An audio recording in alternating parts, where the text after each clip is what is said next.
All right, going over a range bag here. This is a new one to me. Before I was just using basically a school backpack. It was an army backpack, but essentially a school bag. Just didn't work too well, and I've been wanting one of these. This is a Midway AR-15 specific range bag. They also make a pistol bag, which I went back and forth on. I ended up getting this one, and I am pretty happy with it so far. And I wanted to kind of show off the AR-15 one specifically. So I got this on sale for under 50 bucks. I think it's a great deal, and it really does hold a lot. It makes it a lot more efficient for range days. So this is my carry gun. I usually just keep it on me, and then I also keep my this is just basically what I take every time. Armageddon gear. This is a heavy fill bag. I forget what, this is the Schmedium. Really awesome. I mean, just for shooting in general or zeroing. So it's got these two open pockets where I keep my swordings. I do love these swordings. I got them as a gift. They work really well for somebody like me who's shooting, you know, at least one competition a month and then another practice session. It's worth upgrading these, especially if you're inside.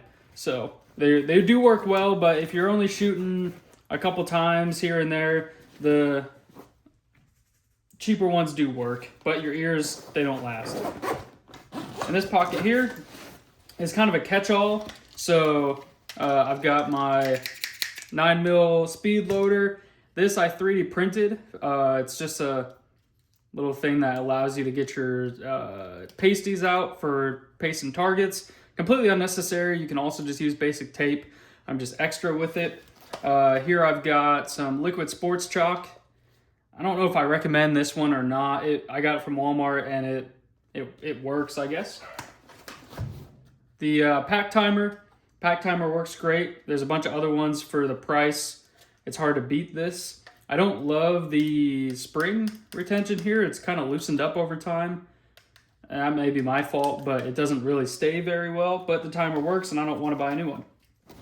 I keep a pair of gloves and then just a headlamp in case it gets dark at the random ranges I'm at. Because usually I'm just out in the middle of nowhere. So these are the two main pockets, and it does come with inserts for AR-15 mags if you want to put them in there. I don't do that. On this back side, you got a pouch for basically a soda can. So a normal size water bottle won't fit in there, is what it is. Here, another little sort of catch-all. Just literally random stuff, chapstick. For matches, they require you to have the chamber guards. A little knife I also printed. Works well. So this is the main AR-15 part of this bag. So they give you 4 AR-15 pouches here, and I keep an extra sling as always. And the way I have this set up is this side, I keep 2 Glock 19 magazines in here empty and I just keep those in there all the time. If I go to the range, I don't want to have to swap out my good duty ammo for this 19, and I don't always shoot it. So I like to keep these in here because sometimes I forget, and it's nice to have 19 mags, even though the 17 mags work when I'm shooting my 17. And this one, I keep 2 shorties, so 20 rounders for zeroing or like low prone work.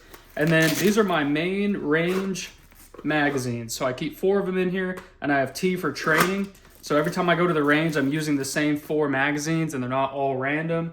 And I have random round counts on them. I don't keep round counts on them, but I know these ones don't ever go into my duty gear. They don't ever go into a competition magazine, strictly for training. Okay, I apologize. My dog was going crazy. So yeah, extra sling. And these magazines just always stay in here, and it's very convenient and easy to keep track of. I also use the extra inserts here for just some Sharpies. Always good to have at the range. And the inside of the bag, honestly, is the most empty part. Everything kind of stays on the outside. But it's got a small insert, which I just keep a rag, and a hot pad for my suppressor. The inside is fairly spacious, about the size of one Blazer brass here. So, or box of ammo. So that sits in there. I do use staple, so my staple gun is the same size as an ammo box, which is awesome. That fits in there. and then another small lightweight rear bag or random bag from Flatline Fiber Co. I do like that bag. It's very cheap. These I just got from Birchwood. They're 3-inch pasters and single inch. These work really good for 100-yard, like practicing for precision, or one-shot 1-inch circles, or for zeroing, either one. And then I also keep a notebook here, or a little notebook for other targets, paper targets that I print out just to keep them not all crumpled up in here. And honestly, that's about it. Besides targets and sticks and stands, this is really all I take to the range. It's very simple, it's very easy. And yeah, I really don't recommend carrying too much more except for your guns and a pistol belt if you have that. And that can just be carried on your arm. So yeah, the Midway is a great bag. I just want to make this video short. The only difference between the pistol version or the AR-15 version is they have pistol slots or AR-15 slots. But with the pistol magazines, I'm eventually going to get a little 9mm holder bag for the ammo and throw the magazines in there, and that'll take up this space here. So it's really not an issue for me, and I do like having rifle priority over pistol anyway. Pistol mags don't take up much space. We all know that. So that's really all I take to the range, and I hope you got maybe a little bit out of this, or maybe seeing this bag from Midway USA. And don't spend all your money in one place. Keep investing. Thanks.